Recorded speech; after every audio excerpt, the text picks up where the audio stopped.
ठाण्यात पाकिस्तानी झेंड्याचे दहन, पक्ष फोडाफोडीत व्यस्त असलेल्या केंद्रीय गृहमंत्र्यांनी राजीनामा द्यावा, संतप्त शिवसैनिकांची मागणी.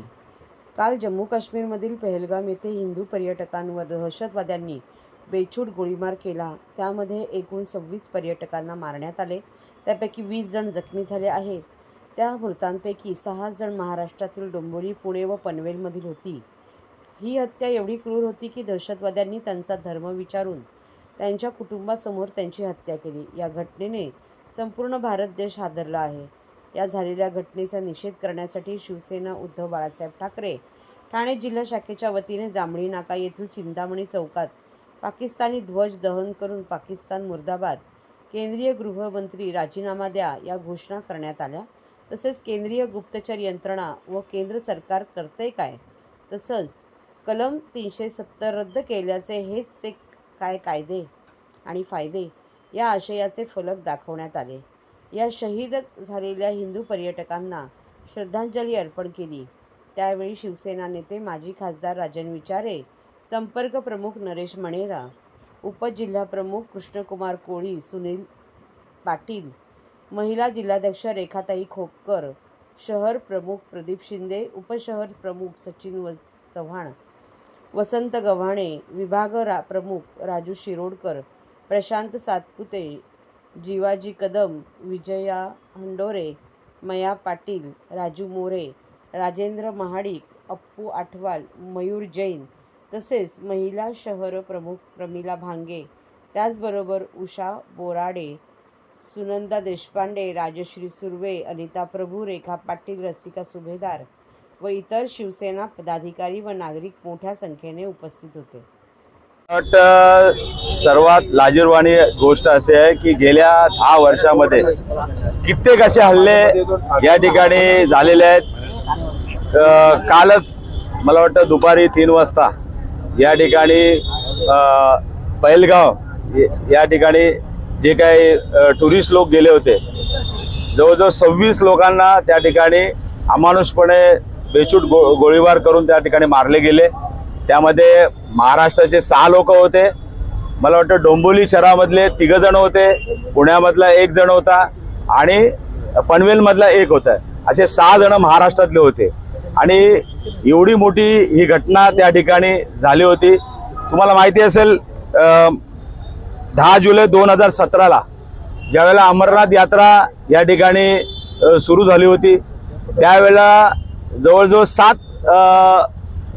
यात्रेकरूंवरती त्या ठिकाणी बेछूट गोळीबार झाला होता. त्या ठिकाणी पुलवामा येथे त्या ठिकाणी गव्हर्नरनी स्वतः सांगून त्या ठिकाणी गृहमंत्र्यांना सांगितलं होतं की स्वतः पंतप्रधानांना त्या ठिकाणी सांगितलं होतं, परंतु त्या ठिकाणी दुर्लक्ष करून त्या ठिकाणी जवळजवळ 40 CRPFचे जवान त्या ठिकाणी मृत्युमुखी पडले. अशा पद्धतीने या काश्मीरमध्ये आज गेले 370 कलम रद्द केल्यानंतर सुद्धा हे काश्मीर शांत होत नाही. आणि आज तुम्ही बघितलं असेल या ठिकाणी पहलगाव येथे ज्यावेळेला हा जो काय हल्ला झाला, जवळजवळ 2 ते 3 हजार त्या ठिकाणी टुरिस्ट त्या ठिकाणी होते. आणि एवढा मोठा तिथे बेस कॅम्प आहे, तिथे CRPFचा बेस कॅम्प आहे, आर्मी आहे तिकडे. असं असताना सुद्धा जवळजवळ हे जे नाटक होतं अर्धा पाऊण तास त्या ठिकाणी चालू होतं. आणि असं असताना त्या ठिकाणी 5 अतिरेकी येतात आणि त्या लोकांना गोळ्या घालून निघून जातात आणि एकाही अतिरेक्याला आतापर्यंत पकडलेलं नाही. हा मला वाटतं केंद्र सरकारचा फेल्युअर आहे. आज तुम्ही बघितलं असेल मोठमोठ्या गोष्टी करतात. या ठिकाणी तुम्ही बघितलं असेल कालच नवी मुंबई येथे या ठिकाणी जे ठाणे जिल्ह्याचे पालकमंत्री आहेत त्या ठिकाणी पक्ष फोडण्यामध्ये मशगूल होते. डोंबिवलीचे 3 नागरिक त्या ठिकाणी गेलेले आहेत आणि त्यांच्यावरती दुःखाचा डोंगर त्या 3 कुटुंबावरती असताना आज तुम्ही जर बघितलं असेल त्या ठिकाणी ते त्या कार्यक्रमामध्ये व्यस्त होते. फक्त त्यांना एकच आहे की शिवसेना कशी संपवायची, या ठिकाणी कशा पद्धतीने पक्ष फोडायचा, कार्यकर्त्यांवरती कशा खोट्या केसेस टाकायच्या, कार्यकर्त्यांना कसा त्रास देता येईल, अशा पद्धतीने आज सुद्धा आम्ही आज या ठिकाणी राष्ट्रभक्ती म्हणून या ठिकाणी इथं आलेलो आहोत. पण तरी सुद्धा पोलिसांचा एवढा बंदोबस्त, आम्ही त्यांना सांगितलं की तो बंदोबस्त जरा तुम्ही जर तिकडे जर लावला असता तर मला वाटतं या ठिकाणी एवढे लोक त्या ठिकाणी मृत्युमुखी पडलेले नसतील. म्हणून हा केंद्र सरकारचा फेल्युअर आहे. या केंद्र सरकार या ठिकाणी जे काय गृहमंत्री आहेत किंवा पंतप्रधान आहेत यांनी राजीनामा द्यायला पाहिजे.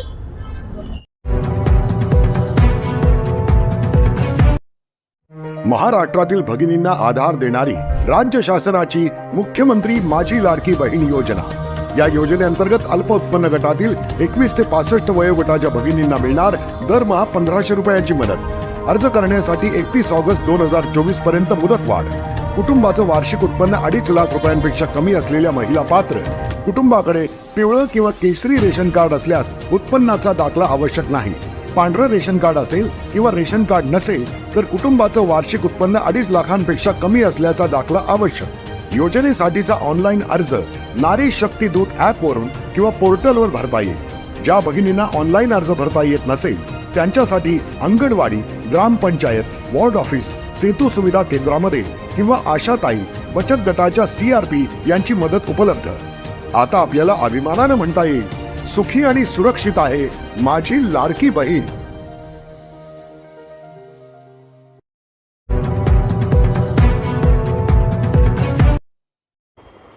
राम रेपाळे शिवसेनेच्या राज्य सचिवपदी.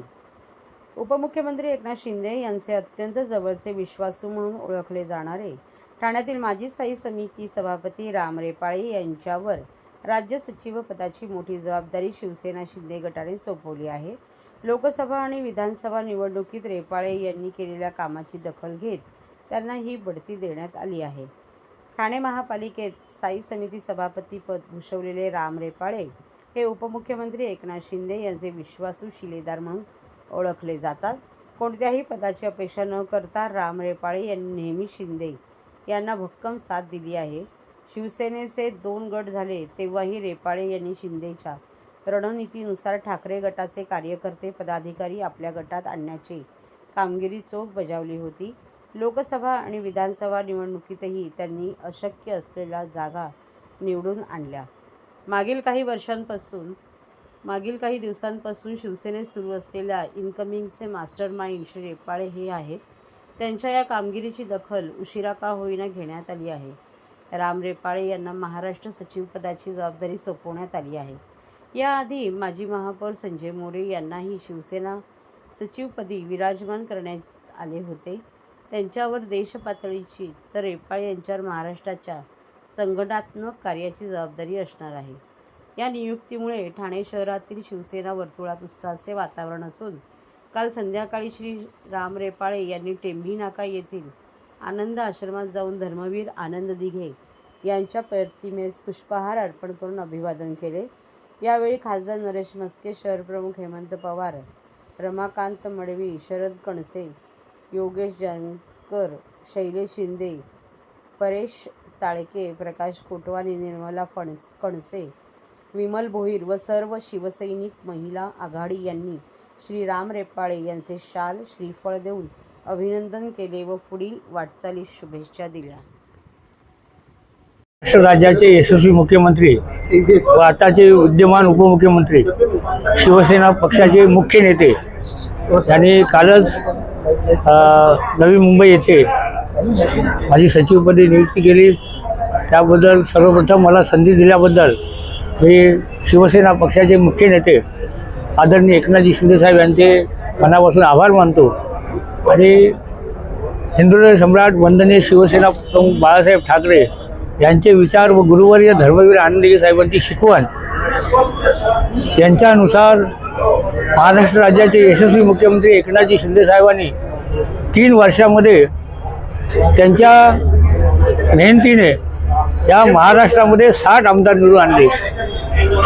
प्रचंड अशी लोकांमध्ये लोकप्रिय व्यक्तिमत्व म्हणजे आदरणीय एकनाथजी शिंदेसाहेब. सगळ्यांना हवासा वाटणारा नेते कोण असतील तर ते आपले शिंदेसाहेब आहेत. आणि त्यांच्याबरोबर आम्ही काम करतोय. नक्कीच आम्ही स्वतःला खूपच स्वतःला भाग्यवान समजतो की शिंदेसाहेबांबरोबर गेली 35-40 वर्ष आम्ही काम करतोय. आणि आता त्यांनी दिलेली जबाबदारी म्हणजे खूप मोठी जबाबदारी आहे. आणि त्यांना अभिप्रेत असलेलं कार्य या महाराष्ट्रात कसं करता येईल त्या दृष्टिकोनातून रात्रंदिवस मेहनत करण्याची माझी तयारी आहे. आपल्या सगळ्या ज्येष्ठ सहकाऱ्यांना विश्वासात घेऊन व सर्व शिवसेनेच्या पदाधिकाऱ्यांना कार्यकर्त्यांना घेऊन मी हे काम करणार आहे. आणि मला खात्री आहे की आम्ही बॉर्न शिवसैनिक आहोत, तर आम्हाला कामाची सवय आहे. पद असो नसो, झपाटून काम करणं हा आमचा शिवसैनिकांचा स्थायी भाव आहे. काही लोकांना संधी मिळते, काही लोकांना मिळत नाही, म्हणून कधी रडायचं नसतं, लढायचं असतं. हे बाळासाहेबांनी दिलेली शिकवणीनुसार आम्ही आता ह्या कामाला सुरुवात केलेली आहे. आणि शिवसेना सचिव पदाची जबाबदारी देऊन साहेबांनी माझ्यावर आणखीन मोठी जबाबदारी दिल्यामुळे तर माझी खरोखरच जबाबदारी वाढलेली आहे. आणि मी ते पूर्णपणे त्यांना अभिप्रेत असलेलं कार्य ह्या महाराष्ट्रात उभं करण्याचा प्रयत्न करीन. आणि त्यांची जी इच्छा आहे की बाबा रडत येणारा माणूस हा हसत गेला पाहिजे, हे गुरुवर्य धर्मवीर आनंदगे साहेबांच्या शिकवणीनुसार साहेबांनी तंतोतंत पाळलं आहे. त्याचप्रमाणे आम्ही कार्य करण्याचा प्रयत्न करू. आणि साहेब जर 17, 18, 20 तास काम करतात, तर आम्ही नक्कीच 15-16 तास काम करून हे पक्ष संघटन कसं वाढेल आणि शिवसेनेकडे असेच साहेबांकडे आकर्षित सर्व महाराष्ट्रातील तमाम जनता आहे.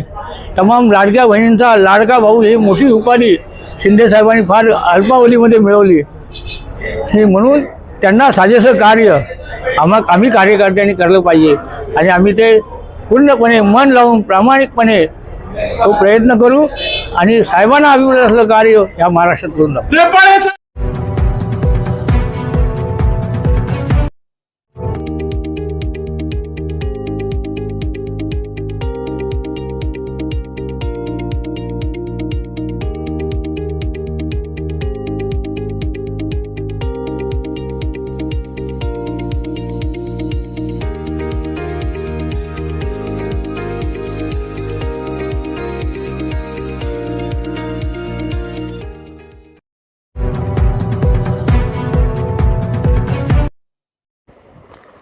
ठाण्यातील नाले झाले टर्फ आणि रस्ते.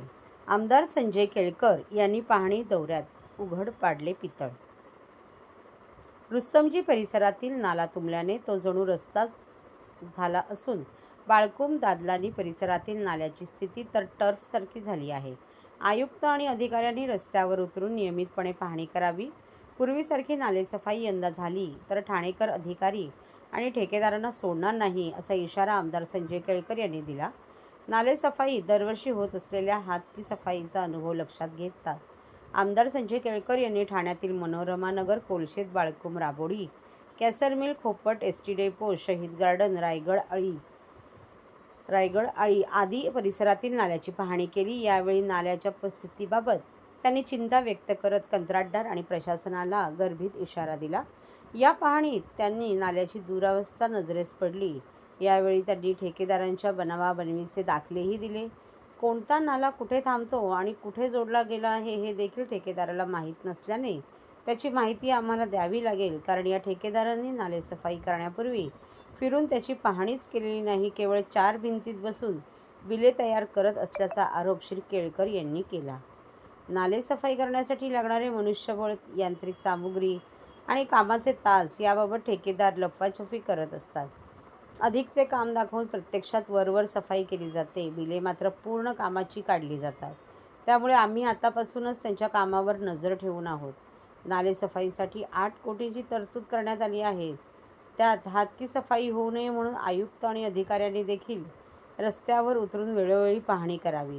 गतवर्षीप्रमाणे यात फसवणूक झालेली आढळून आली तर ठाणेकर अधिकाऱ्यांना सोडणार नाहीत, असा इशारा श्री केळकर यांनी दिला आहे.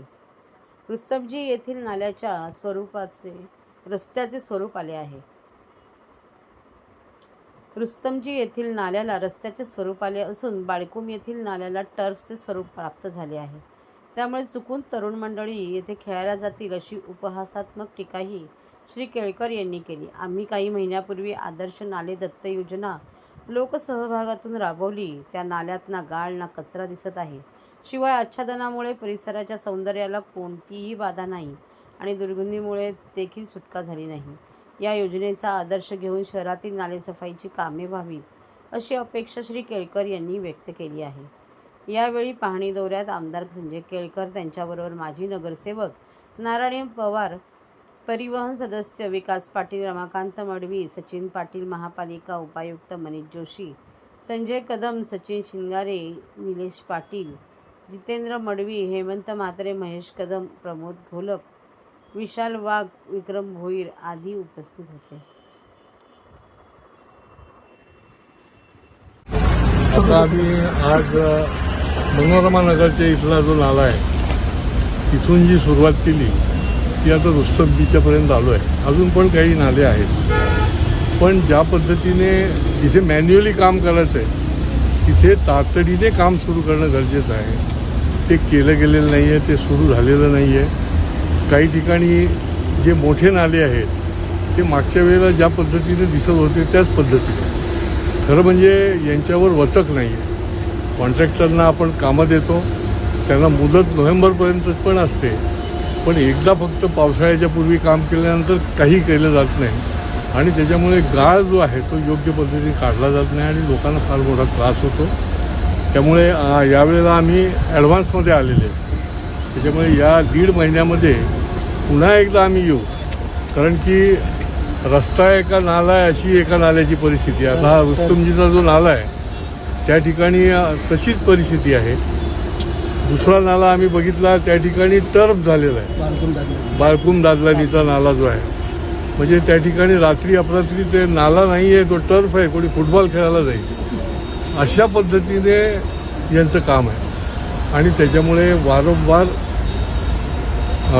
इथे आम्ही येणार, कारवाई करायला लावणार, कारण जवळजवळ 8 कोटी रुपये या नालेसफाईकरता खर्च केले जातात आणि ही प्रत्यक्ष माहिती आपल्याकडे आलेली आहे की याच्यामध्ये जेवढे माणसं लावली पाहिजे तेवढी माणसं लावली जात नाहीत, त्यांचे पैसे घेतले जातात। जेवढे तास काम केलं गेलं पाहिजे तेवढं तास ते JCB किंवा बाकीचे त्यांचे पोकलंड वगैरे कामं केली जात नाहीत, पण त्याचे पैसे घेतले जातात आणि त्याच्यामुळे पुन्हा एकदा ही हात सफाई आहे अशी परिस्थिती। यावेळेला पाऊस येणार आहे जास्ती, हे हवामान खात्याचा अंदाज आहे आणि त्या पार्श्वभूमीवर जर नाले नीट योग्य पद्धतीने झाले नाहीत तर केवढा मोठा गंभीर परिणाम आमच्या या सगळ्या ठाणेकरांवर होईल आणि त्याच्यामुळे हे कठोरपणे काम झालं पाहिजे। आम्ही एक नाला त्यांना मागच्या वेळेला आदर्श नाला म्हणून बांधून दिला, लोकसहभागातून दिला। त्याच्यामध्ये आपण जाऊन बघा की तिथे कुठल्याही प्रकारचा कचरा नाही, कुठेही काही गाळ साचलेला नाही आणि त्या ठिकाणी आम्ही एक दत्तक घेऊन एक प्रात्यक्षिक दाखवलं। त्याच्यामुळे हे कठोरपणे याची अंमलबजावणी झाली पाहिजे। माझ्या महापालिकेला आव्हान आहे की तुम्ही आता मागच्या वर्षीसारखं त्याच्या आधीच्यासारखं काम केलं तर खबरदार ठाणेकर तुम्हाला सोडणार नाही।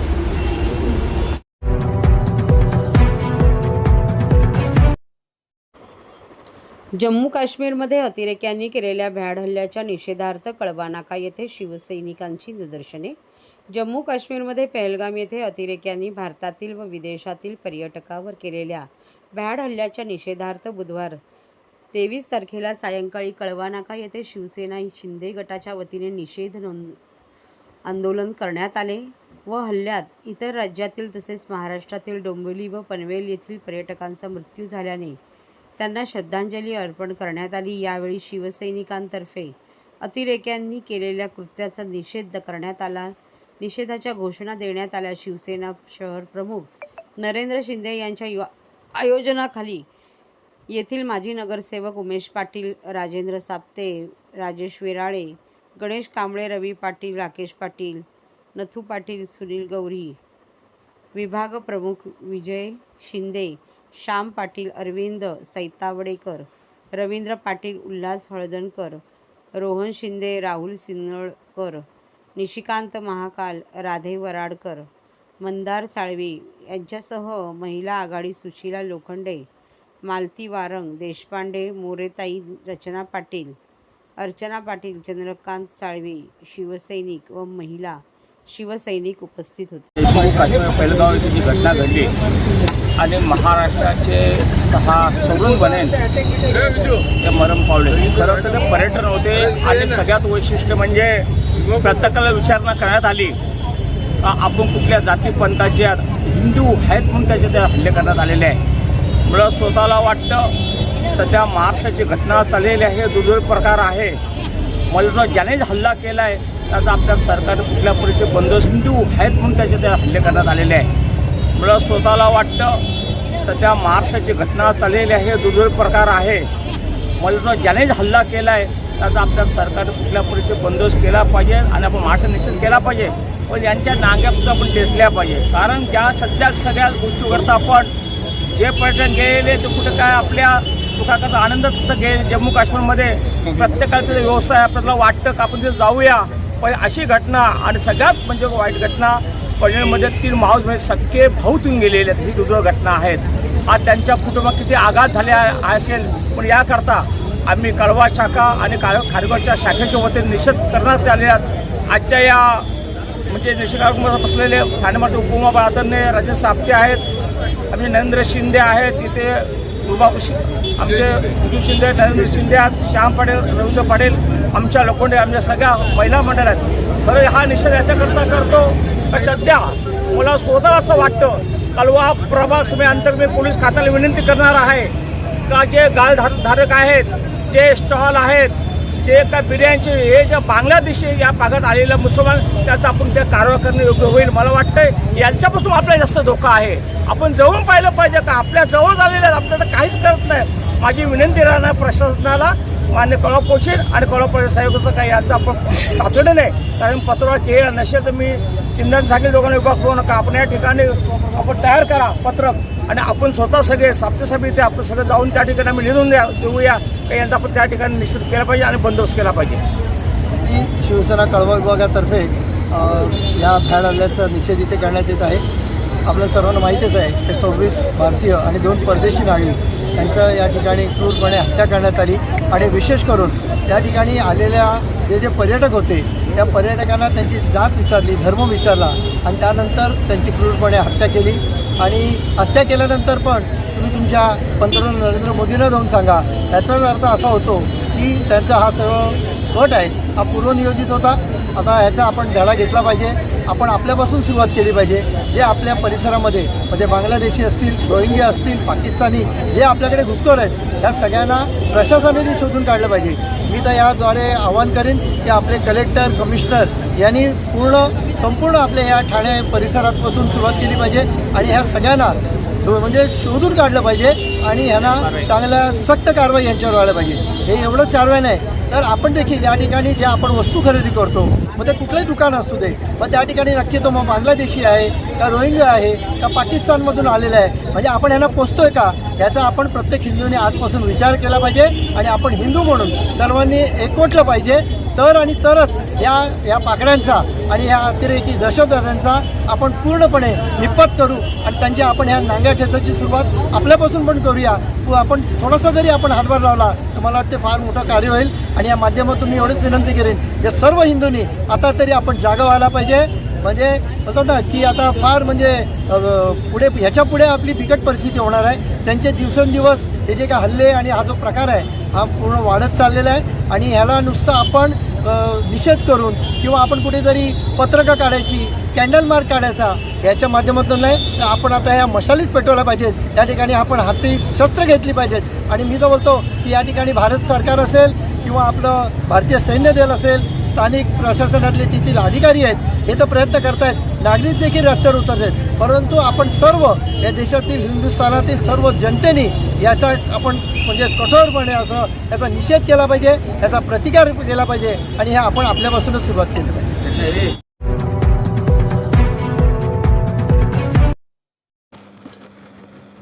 दरोडा टाकून 13 लाख रुपये पळवणाऱ्या आरोपींना कळवा पोलिसांनी केली अटक. फळ विक्रेते रियाज इब्राहिम पठाण हे FMC मार्केटच्या दिशेने जात असताना त्यांना रस्त्यात अडवून त्यांच्याजवळील 13 लाख रुपये लुटून नेणाऱ्या आरोपींना कुठलाही ठोस पुरावा नसताना कळवा पोलिसांनी अटक केल्याची माहिती सहाय्यक पोलीस आयुक्त प्रिया ढाकणे यांनी मंगळवारी पत्रकार परिषदेत दिली. याबाबत थोडक्यात हकीकत अशी की रियाज इब्राहिम पठाण वय 51 वर्ष यांचा फळ विक्रीचा व्यवसाय आहे. दिनांक 12 तारखेला 10 वाजता भिवंडी येथून वाशी येथे रिक्षाने जात असताना खारेगाव टोल नाक्याकडून मुंब्र्याच्या दिशेने जाणाऱ्या रोडवर आले असताना 4 अज्ञात आरोपींनी मोटरसायकलवरून येऊन मुंब्राकडे जाणाऱ्या निर्जन रस्त्यावर गाठून रियाज यांना चाकू व रिव्हॉल्व्हरचा धाक दाखवून त्यांच्याकडील रोख रक्कम 13 लाख दरोडा टाकून चोरी करून पळून गेले होते. त्याप्रमाणे कळवा पोलीस स्टेशनमध्ये गुन्हा दाखल झाल्यानंतर पोलीस उपायुक्त सुभाष बोरसे, सहाय्यक पोलीस आयुक्त प्रिया ढाकणे यांच्या मार्गदर्शनाखाली वरिष्ठ पोलीस निरीक्षक अशोक उतेकर, पोलीस निरीक्षक विठ्ठल नावडे, पोलीस निरीक्षक अनिल गायकवाड, सहाय्यक पोलीस निरीक्षक ज्ञानेश्वर धोंडे व त्यांच्या पथकाने घटना घडली त्या ठिकाणचे 100पेक्षा जास्त CCTV फुटेज तपासून तसेच गुप्त बातमीदारांतर्फे माहिती घेऊन गुन्ह्याचा तांत्रिकदृष्ट्या कौशल्यपूर्ण तपास करून यातील आरोपी फैजान अली अब्दुल सत्तार अन्सारी वय 41 यास ताब्यात घेऊन त्याच्याकडे चौकशी केली असता त्याने सांगितले तो व त्याच्या 4 साथीदारांनी मिळून रियाज पठाण यांना गाठून त्यांच्या जवळील 13 लाख रुपये लुटून पळून गेल्याचे कबूल केले. त्याप्रमाणे त्यांचे साथीदार विवेक विलास वाघमोडे वय 22 राहणार पालघर, मयूर राजेंद्र पाटील वय 22 राहणार पालघर यांना अटक करण्यात आली व त्यांच्याकडून 5,25,850 रुपये रोख व गुन्हा करण्यासाठी वापरलेला 2 मोटरसायकल 1,60,000 रुपये किमतीचा असा एकूण 6,85,850 रुपये किमतीचा मुद्देमाल जप्त करून गंभीर स्वरूपाचा गुन्हा उघडकीस आणला. या मध्ये 2 आरोपी अजून फरार आहेत. त्यांना सुद्धा लवकरच अटक करण्यात येणार आहे. 16/2025 हा गुन्हा रजिस्टर होता. भारतीय न्याय संहिता 309(4), 310(2), 124(2) आणि 3(5) या कलमान्वये गुन्हा दाखल होता. याच्यामध्ये कोणताही प्रत्यक्ष पुरावा नसताना कळवा पोलीस स्टेशन याचे जे अधिकारी आहेत व पोनी गुन्हे आणि गुन्हे प्रगटीकरण कक्षाचे अधिकारी आहेत त्यांनी अत्यंत प्रशंसनीय कामगिरी केली आहे. तर त्याच्यामध्ये गुन्ह्याची थोडक्यात हकीकत अशी आहे की 12 एप्रिल 2025ला सकाळी 10 वाजेच्या सुमारास फिर्यादी हे भिवंडीकडून APMC मार्केट वाशी येथे जात असताना जे आरोपी आहेत ह्यांनी त्यांचा पाठलाग केलेला आहे. मुंब्रा या दिशेने जात असताना त्यांचा पाठलाग केला आणि त्यांना निर्जन स्थळी त्यांनी अडवून त्यांच्याकडे चाकू आणि रिव्हॉल्व्हरचा धाक दाखवून त्यांच्याकडील जे 13 लाख रुपये रोख होते हे त्यांनी चोरी करून घेऊन गेलेले आहेत. तर त्याच्यामध्ये आपण 3 तपास पथक नेमलेली होती वपुनी उतेकर यांनी.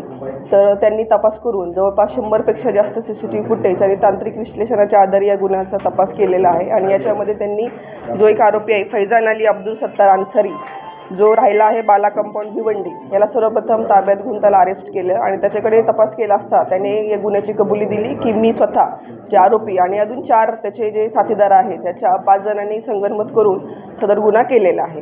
तर त्यांनी दिलेल्या आधारे त्याच्यावरून आपण अजून 2 आरोपी अटक केले. त्याच्यामध्ये विवेक वाघमोडे वय 22 वर्ष राहणार चिंचगरपाडा पालघर आणि मयूर पाटील वय 22 वर्ष राहणार चिंचगरपाडा पालघर या 2 आरोपींना अटक केलं आहे. त्यांच्याकडून आपण ज्या गुन्ह्यामध्ये वापरलेल्या 2 मोटरसायकल आहेत त्या देखील जप्त केलेल्या आहेत. त्यांनी जे गुन्हा करण्यासाठी जो चाकू आणि रिव्हॉल्व्हर वापरला होता ते देखील जप्त केले आहे आपण. पण ते नंतर आपण जेव्हा जप्त केलं तेव्हा ते रिव्हॉल्व्हर खरं नसून टॉय गन असल्याचे आपल्या लक्षात आलेलं आहे. आणि त्यांच्याकडून एकूण 5,25,000चा मुद्देमाल देखील आपण हस्तगत केलेला आहे. अजून 2 आरोपी आहेत ते फरार असून त्यांचा शोध सुरू आहे. एवढी मोठी कॅश कोणाची आहे आणि आरोपींना याची टीप कशी मिळाली की एवढी मोठी कॅश तिकडनं ते घेऊन चालले? यातले 2 अजून जे फरारी आरोपी आहेत त्यातले एकाने याची टीप दिली होती की सदर जे फिर्यादी आहेत त्यांच्याकडे एवढी कॅश होती म्हणून. आणि हे जे आहेत हे सोबतच त्यातले एक आहेत APMC मार्केटमधलेच आहे. त्याच्यामुळे त्यांना माहीत होते की फिर्यादीकडे एवढी कॅश असते कारण की ते फळाचा व्यवसाय करतात. तर फळाच्या खरेदी विक्रीसाठी त्यांच्याकडे तेवढी कॅश असायची. आरोपीचा बॅकग्राऊंड काय माहिती मिळाली फिल्म स्टाईलमध्ये आरोपीचा बॅकग्राऊंड अजून आपल्याला काही हे झालेलं नाही आहे. पण आत्तापर्यंत आपण जेवढी चौकशी केली आहे तसं त्या ह्याच्यामध्ये कोणत्याही प्रकारचा गुन्हा आरोपींवरती अजून दाखल झालेला आपल्याला मिळून आलेला. आरोपींचं वय किती साधारण? आरोपी त्यातला एक आहे तो 41 वर्षाचा आहे. 2 आरोपी आहेत ते 22 वर्षाचे आहेत आणि अजून 2 आरोपींची माहिती आपल्याला मिळते.